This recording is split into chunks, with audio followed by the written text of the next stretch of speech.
All right.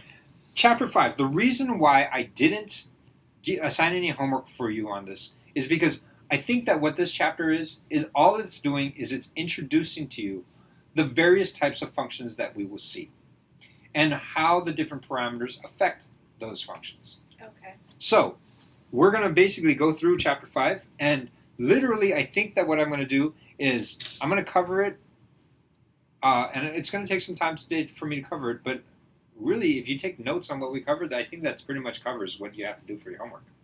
In fact, I'll probably be doing your homework for you right now, just talking you my way through it. So here's chapter 5. Here's what I want you to do. First thing we're going to do is we're going to take a look at linear functions. So I'm going to open up this Desmos calculator, and let's talk about linear functions as soon as this thing loads. Now, I created this Desmos thing. It's not even that hard. You guys actually know how to do it. Y equals mx plus b, and then they ask you, do you want sliders for this? And I say, of course I want sliders for this. So what is the m?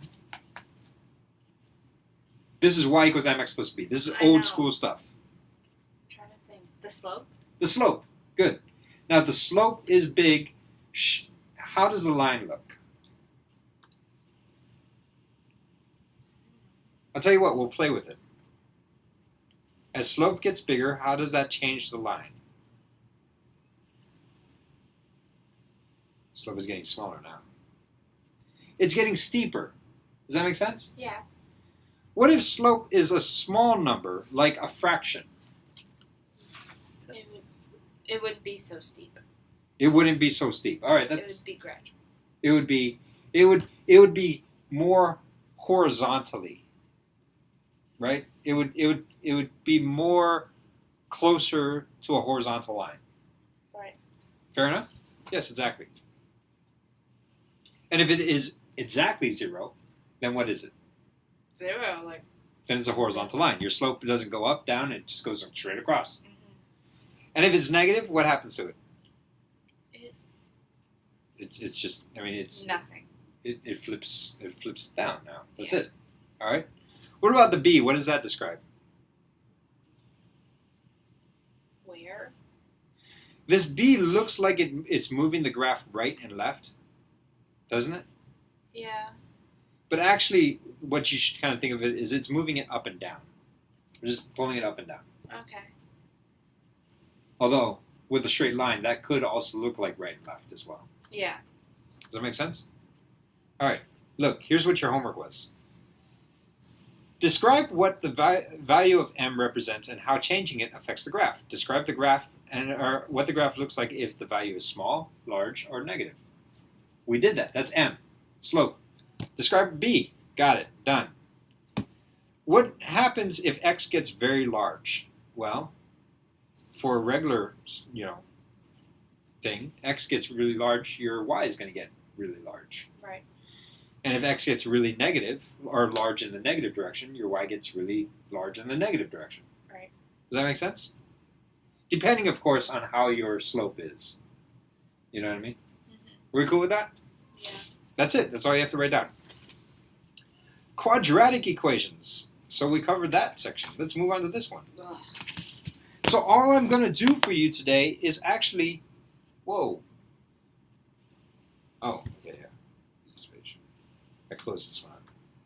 All I'm going to do for you today, or not today, but I'm going to do this for you today, and actually what you're going to do in your homework is just take notes on all the things we're talking about. Okay. What is this A? What does this A tell me to do? Tell me about this graph. We've covered this. If it's a happy face or a sad face. Good. If A is positive, you got a happy face. If it's a negative, you got a sad face parabola. We cool? I thought it was fractions. Like if it was a fraction. If it was a fraction, then what happens? It becomes fatter. It vertically compresses, hence making it fatter. Yeah. Yes.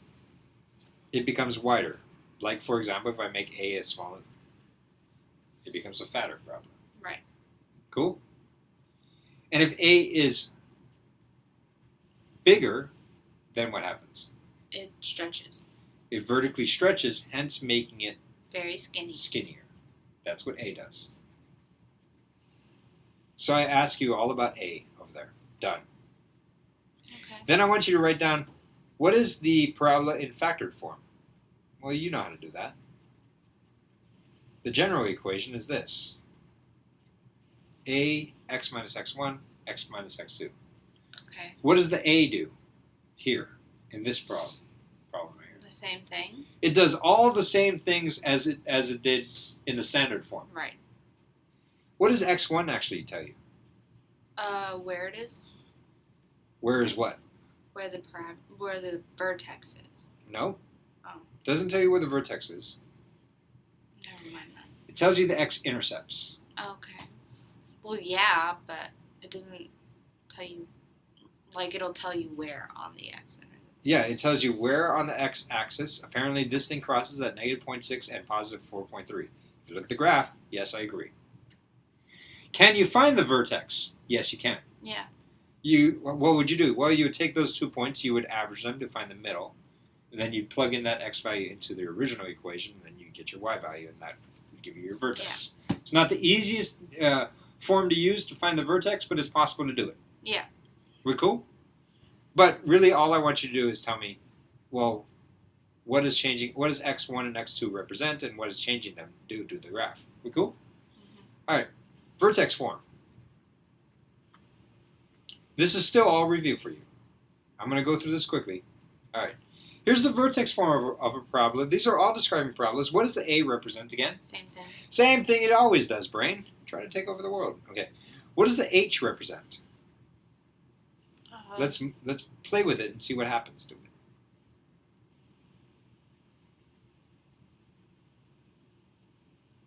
Moves it along the x-axis. It's not the x-intercept. Right. It actually just takes your vertex and moves it left and right. Yeah. And remember, this is one of those weird things where when it's inside the parentheses, if it's a negative, it actually moves it to the right, and if it's a positive, it moves it to the left. Do you remember this? Yeah. Funky thing? Which is why, to account for that, we put in an extra negative into here, into the equation, so that way it doesn't mess with this thing. But that funkiness happened before. And then this K, what it does is it moves your graph up or down. Is that we cool with that? Yeah. Good. That is what you have to write up. The same thing for the y equals mx plus b, where the m is the slope and then the b is moving it up and down. Exactly. Okay. The point that I'm trying to make with this is actually you're going to see a lot of similarities in graphing. And you're going to see, today I feel like you're going to see the reason why I make such a big deal of the gummy bear story. Alice, are you paying attention? Yeah. You sure? She's on Tumblr. You're on Tumblr? Close your computer. I'm serious. Close your computer. All right. Check this out. This looks crazy. That's so cray-cray. All right. A does the same thing, I think. Look at that. B, I'm messing with B. I'm messing with stuff. Okay. What does messing with D do? It makes it curvier. Oh, it's a curvy one? No, not really. I'm raising it up. What does it do? It moves it up and down. It just pulls the dang graph up and down. That's all it does. That's similar to what the B does in y equals mx plus b, or the k does in a parabola. Right. Now we're dealing with a cubic function.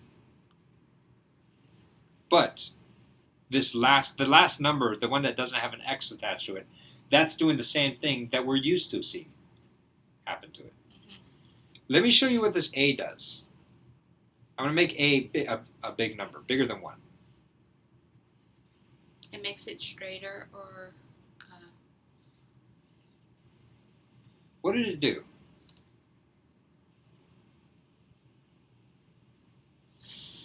That was a little weird.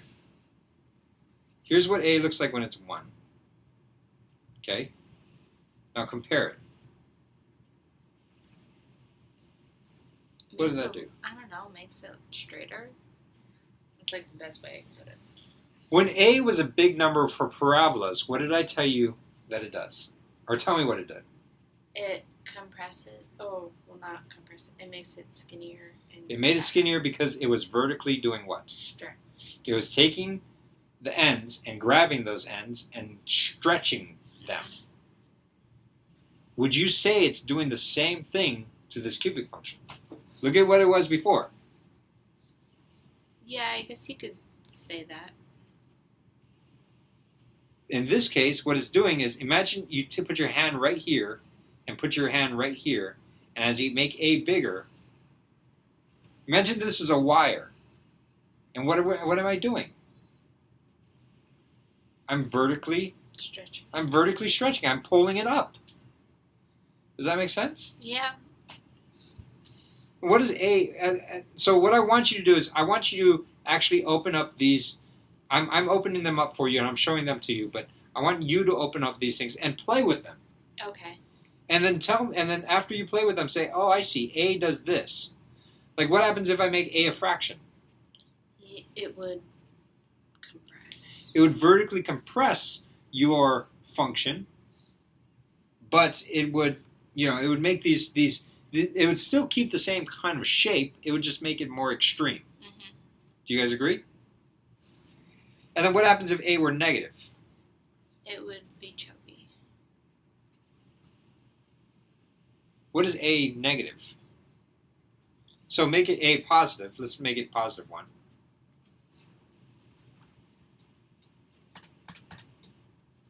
A equals 1. All right, here, let's go. A equals 1. Okay? Now I'm going to show you A equals negative. Flips it. It flips it. That's what it does. Oh, okay. Are we cool with that? Mm-hmm. So this thing is actually doing something we're kind of surprised about. All right, let's look at the factored form of a cubic function. So we're moving on to different types of functions. We're no longer talking about parabolas here. All right, this is a cubic function. As I mess with the sliders here, this is the function that it's graphing right here. What do x1, x2, and x3 represent? The 3 points on the Oh, actually, Sophia's got it ready. The 3 x-intercepts. Yeah, exactly. Those are the 3 points where the thing crosses the x-axis. Absolutely. What is A going to do to it? Make it bigger or smaller? It vertically stretches it or vertically compresses it. Yeah. Now notice how it keeps those same x-intercepts. But it just stretches out. It just stretches them out or it stretches them out or compresses the whole thing. Right. Which is why I make such a big deal out of the gummy bear story, because on parabolas, that would only look like it getting skinnier and fatter. But with these cubic functions, it's almost like, oh, I think it makes more sense if I'm talking about vertically stretching it or vertically compressing it. Right. Does that make sense to you? It makes sense to me, that's why. All right. Are we cool with that? Mm-hmm. All right. So let's move on to the next thing. I feel like this is kind of fun it's fun for me at least. Yeah, it is fun. Describe the end behavior. So let's look back at this graph, because this is really important stuff. Let's mess with these. There we go. As x gets really big, what can you tell me about y? It moves up.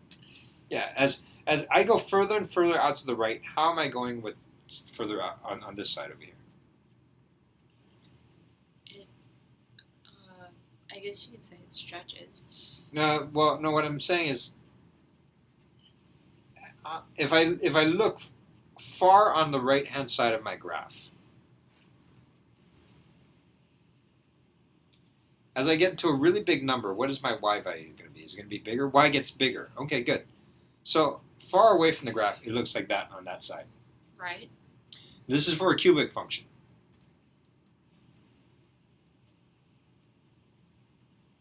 All right. Far away on the left-hand side, my graph will be big or small. Bigger. If I go far this way, it will be really negative. It would be bigger, but it would be really. I guess maybe it should be really small, or really big negative. Yeah. Same thing. So it'd go down like this. Are we cool? Mm-hmm. Now that's a different story from your parabola. Tell me the story about the parabola. As I go further out on this side, what can you tell me about the parabola? It'll stay the same. No. Like it'll keep the same shape if it was happy or sad. Well, yeah, It but would I mean, still- as you go further out this way, it gets bigger over here, right? Yeah. And then as you go further out this way, this gets bigger over here. Mm-hmm. So this is actually, x cubed has the different end behaviors as A parabola. a parabola. And this is actually calculus as well. Because what we're doing is we're taking the limit.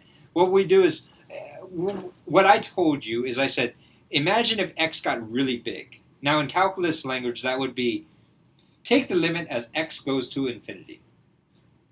We're doing the same thing. Yeah. I just, don't, Bradley's confused. Bradley, how do I help you? You can use a string. What are you Like a string? string.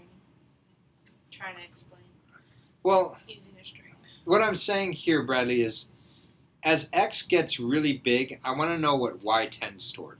Does it tend to be a really big number or a really small number or a really negative number? Bradley, what we're going to use this for, and actually this is actually kind of my point that I'm going to get at, is this. I'll tell you what, why don't we talk about a few more parabolas? Why don't we do something like this? I'm going to talk about a different kind of parabola. And this doesn't have to do with our class, but x minus x3 minus.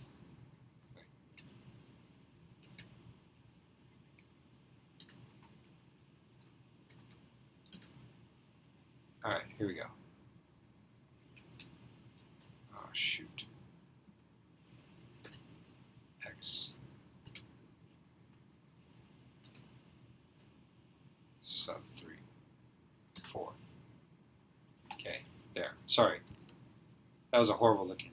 Or that looked confusing, but it wasn't really that bad. Anyway, this right here is not a cubic function. It's not even a function I want you to explore. But this is actually x to the 4th power. Okay. Okay? If I were to write it out in standard form, it would look something like this. ax4 plus bx cubed plus cx squared plus dx plus e. Or something like that. Is that cool with you? Yeah. Bradley, tell me, what is the end behavior of this x to the 4th power? Let's look at it. As x gets really big this way, what is y going to do? Is it going to get really big positive? Is it going to get really big negative? Is it going to head towards a number? What do you think? Positive. It's going to be a big positive number. So my end behavior would be something like that, right? Mm-hmm. Let's talk about if it goes really negative. If I make x be a negative number, a really large negative number, so I go far to the left side of this graph, what can you tell me about the y value of this thing? It's going to be a large positive or large negative? Negative. No, it's actually going to be a large positive. Really? Yeah, look, it's going up. As you get further up this way, it goes higher up Okay. that way. Does that make sense? Mm-hmm. I'm doing an example. This is the example I'm doing. It goes up like this. No, I don't need to move the points. Essentially, I'm just kind of making the graph, I'm showing you some properties of these graphs. Mm-hmm. Okay. And by the way, if there was a negative in front, I'm going to put negatives in red, let's make it blue. Negatives in blue.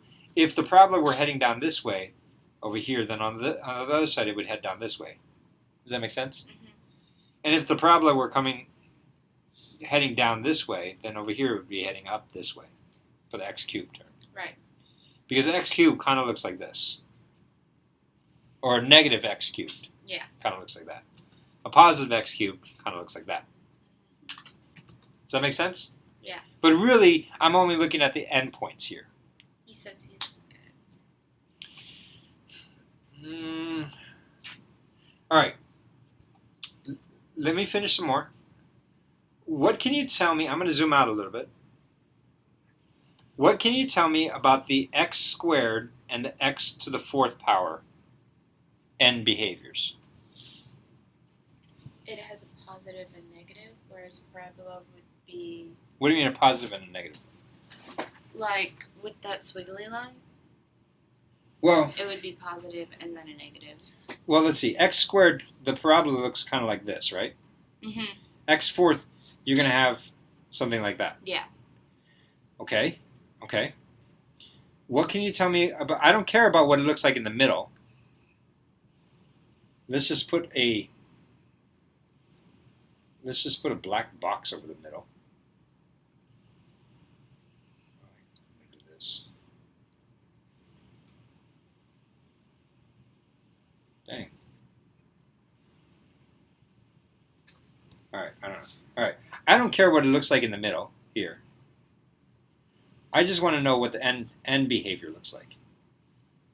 What can you tell me about the n behavior of the x squared and the x cubed thing? Or no, the x squared and the x fourth power. The x fourth has a positive and a negative, whereas the one with the 2 has like. No, this is the one with 2 over here. Oh, it has. What can you tell me about these two graphs?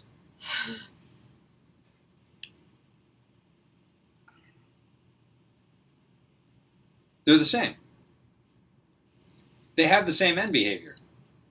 If I don't care what the middle looks like, I would have to tell you, if I put a black box in the middle to hide what's actually happening in the middle, Right. you would have to say, oh, they're the same graph. Mm-hmm. You know what I mean? Yeah. All right, let's play this game. What about this? What if I do, let's make a new one. Let's do a new graph.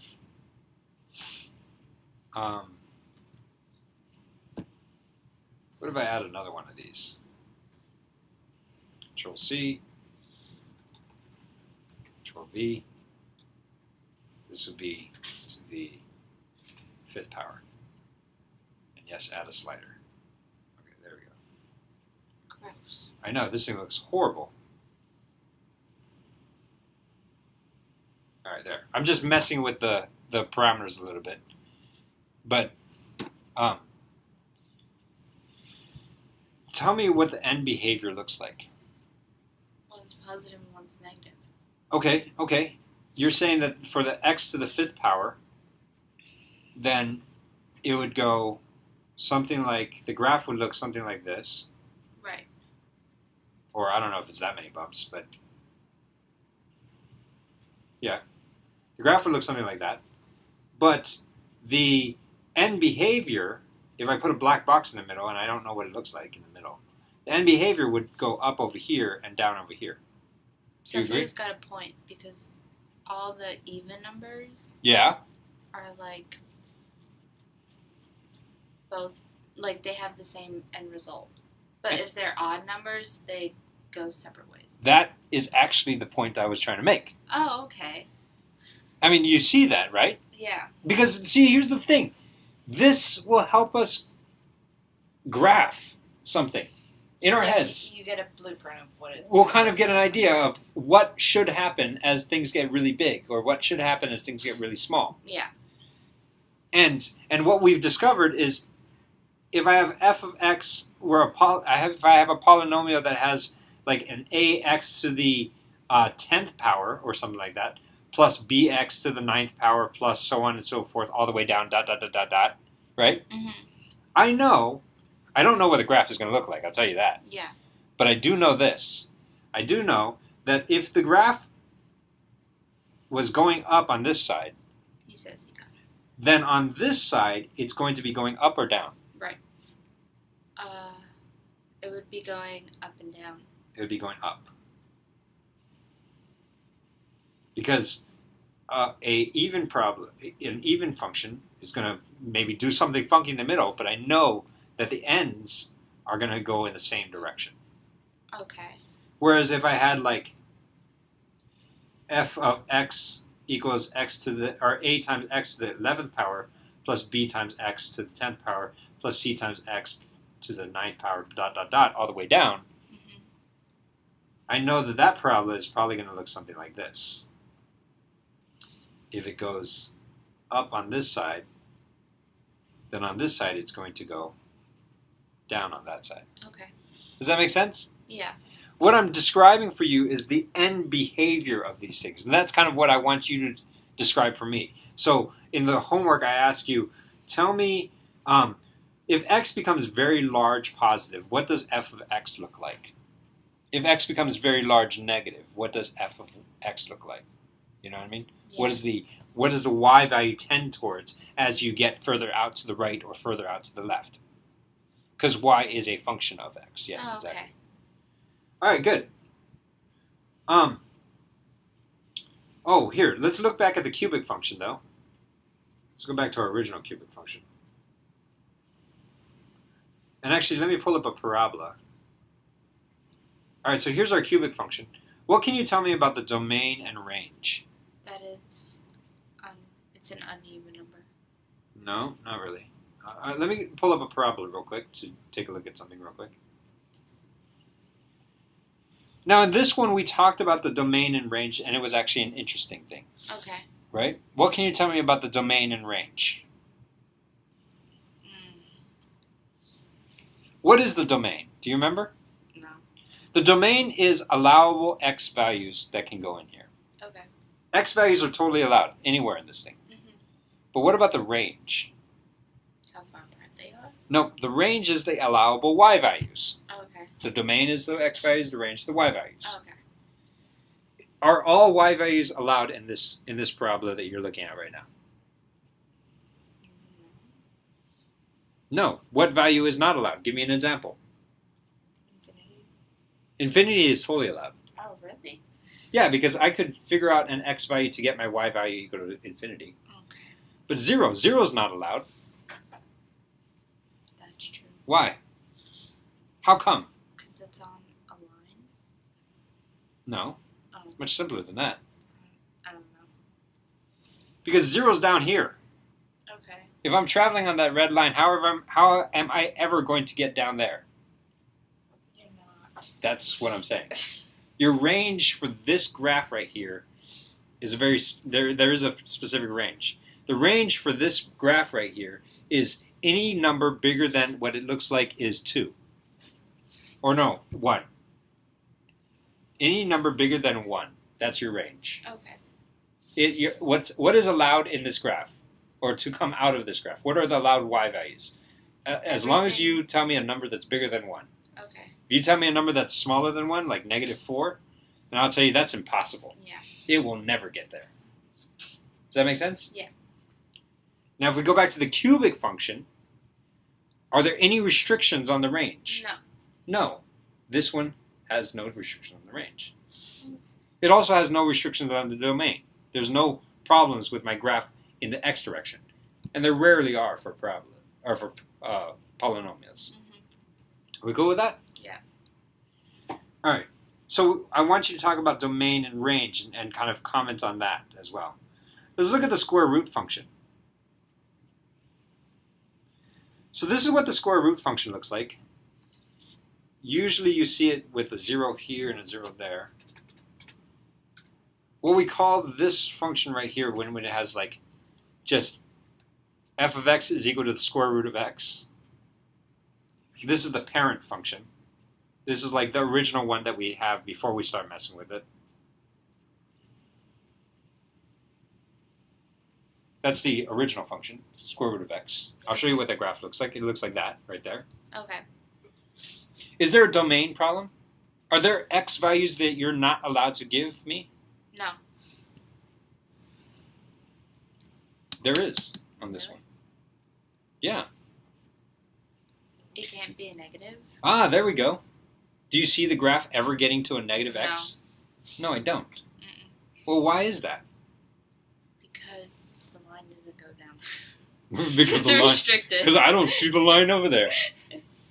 No. If you think about it, like if you're telling me that this is the graph of f of x equals square root of x, and you're asking me, well, what is f of -9?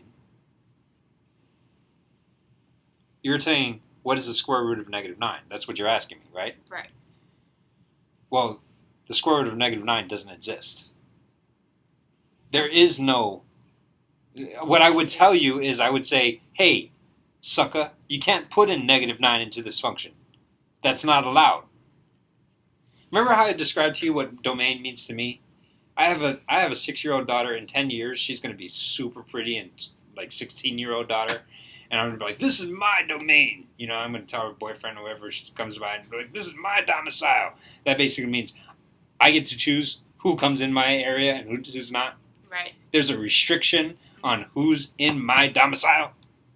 Because I'm the king of my domain. Yeah. Right? I told you this story before? Right. This is saying negatives are not allowed in this house. Can I answer this real quick? Yeah, go for it. Hello? Hey, Mr. Dolby. I'm actually teaching a class right now. Can I talk to you later? Yeah, sure. Okay, bye. Okay. This is saying not in my house. The negative cannot be allowed to come into my house. No trespassing, basically? No trespassing. You're not allowed. -9 is outside of my domain. Okay. And that's what it's saying. It's putting a restriction on what's coming in. Because if you look at this, that makes perfect sense because you can't take the square root of a negative number. Yeah. Okay. And if you can't take the square root of a negative number, will you ever get a negative number coming out of it? No. No. Hence, the range is all positive numbers. Okay. So for this one, the domain and range actually have something. And look. What does the A do? If I mess with the A, I just made it bigger. What did it do to the original graph? Makes it steeper. What does the A always do to the original graph? Brings it up and down. It vertically Stretches. stretched it. Do you see how this is what it is? And when I make it big, it's more like that. Mm-hmm. It's vertically stretched. What if A were negative? It just stays the same. It flipped. It flipped it. Flipped it upside down. What if A were a small number? Like 0.2. Compress. It vertically compressed it. So now all of this stuff comes back into play. Right. All right, and then what does H do? Straightens it. Not straightens it. Oh, I can't see. Sorry. All right, I just made H -2.4. What does H do? Moves to the left or right. It moves it. H will move it to the left or right, just like what it did for our parabolas. Right. What do you think K will do? Bring it up and down. Bring it up and down. There we go. We cool? Mm-hmm. All right. So now, what is the domain of this thing? Well, the domain is all numbers that are bigger than -2.4, because that looks like where it's at. Mm-hmm. And the range for this thing is all numbers that are bigger than 3.1. Okay. Does that make sense to you? Mm-hmm. Because that's where the graph can live. Outside of that, the graph can't be in that area. Yeah. It is outside of the trespassing zone or whatever. All right. The cube root function. Let's look at that. Interesting thing about the cube root function is it's kind of like the square root function. Except it's horizontal. Well, if I made this 0 and this 0, and I used my hand to cover up the left-hand side of the graph, you would say that looks like a square root function, huh? Yeah. But a cube root function actually has the other half of it. Oh. Why is that? Well, the answer is because you can take the cube root of a negative number. If I had the cube root of -8, what times itself 3 times will give you -8? No, 4. -2. Oh, yeah. -2 times -2 is what? +8. Well, no, it's +4. -4. -2 times -2 is +4. Multiply that by negative 2, and you get negative 8. So, cube roots are allowed to have negative stuff. So what is the domain of a cube root function? There have to be an odd number of negatives. Well, the domain of a cube root function is all real numbers. There is no domain problems. Any value, you can give me any x value, and it will exist in my cube root function. Okay. Does that make sense? Yeah. What about my y values? What is my range? Is there any range issues? Nope. The range for a cube root function is all real numbers. Are we cool with that? Yeah. All right. I know that we've gone really long, and I know that we've talked about a lot of things. Remember, I'm talking about 2 chapters worth of stuff, and I'm not even giving you homework about one of those chapters, so please don't complain about that. But you know what? Hey, you guys are the only 5 people that showed up today, so I can dig that you guys are getting tired and whatever. I will try to make chemistry a little bit lighter, and I'll definitely give you guys a break before we get started. But let me take a look at something really quick, because I think the only other thing I got to cover with you is a piecewise function. Actually, I don't even know if I do cover that. Oh. Rational functions and piecewise functions. All right. Rational functions look like this. And, well, I'll tell you what. Why don't we cover rational functions next time we meet? Okay. Can I talk to you about piecewise functions, and it will take real quick, I promise. A piecewise function is exactly, I don't even cover absolute value function yet. All right, there's a few more that I got to cover. But I want to tell you about the piecewise function. And so I want to pull up this thing right here, these notes. All right, the piecewise function is actually, it's kind of like a hodgepodge of different functions. This is what the piecewise function looks like. It says, okay, if the domain that we're interested in is between -1 and +1, or if x is between -1, maybe here, this one will be a weird looking one, okay? If x is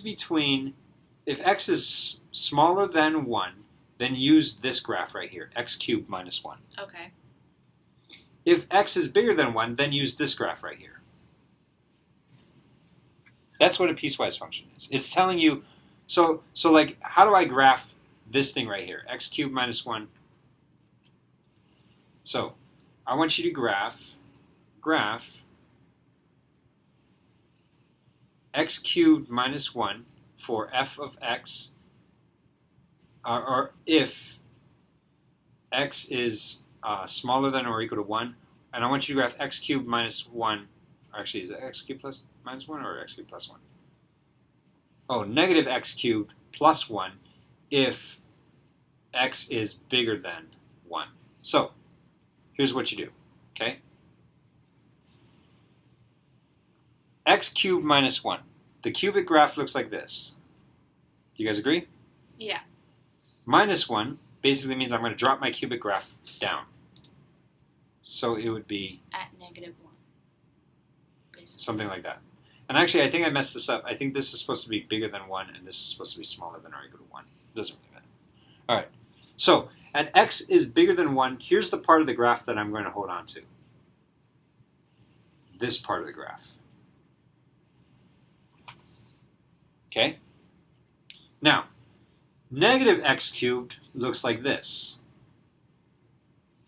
Negative x cubed plus 1 looks like that same thing, just moved up a little bit. Yeah, well, I pushed the whole thing up. Yeah. But I only want to take the part of the graph that is below x, below 1. So I'm only going to take this part. So if I were to graph this, my graph would look like this. I know it looks weird, but that's the way it graphs. Mm-hmm. And then I would throw this part out, and I would throw that part out because that's, Not important. not important. But I guess I had to draw it in there just so you guys wouldn't get confused. It's like putting not just 2 graphs together. You can put as many graphs as you want. You can put multiple graphs together. You can have a whole bunch of these restrictions on there. And it's basically you just draw out the graph and make sure that it looks like that graph for that area, for that domain. Because this is telling my domain. It's saying when the domain is x is bigger than 1, this is the graph I want you to use. When the domain is x is smaller than 1, this is the graph I want you to use. Okay. And then I could even say when the domain is if x is bigger than 2, then I want you to use the graph f of x equals negative x. And so, over here, the graph would kind of make a jump down to something that looks like that. Because the graph of negative x just looks like a straight line like that. Okay. So then my graph would look really funky. It kind of come down like this, go up, and then make a jump and come down that way. That makes sense. But all I'm doing is I'm just piecing together all of these things. Hence the name piecewise function. You're just piecing. You're taking snips of each and then just putting it in some kind of conglomeration of graphs. I don't think this stuff is really that crazy. And I feel like the reason why this stuff isn't going to be that bad for you is because we spent so much time. I mean, this feels very similar to what we talked about when we talk about parabolas. We just need to know what the original function kind of looks like and then apply those same tricks about the A stretching, compressing, moving, pushing the whole dang thing up or pushing it down or moving it right and left. That's it. Mm-hmm. So now this is kind of like, hey, guess what? That became cool all of a sudden. All right, anyway, your brains are tired. My voice is tired. We're all done today. That is chapter 5. All you need to do is basically take notes on what I covered today. And I think that would be very helpful to you anyway.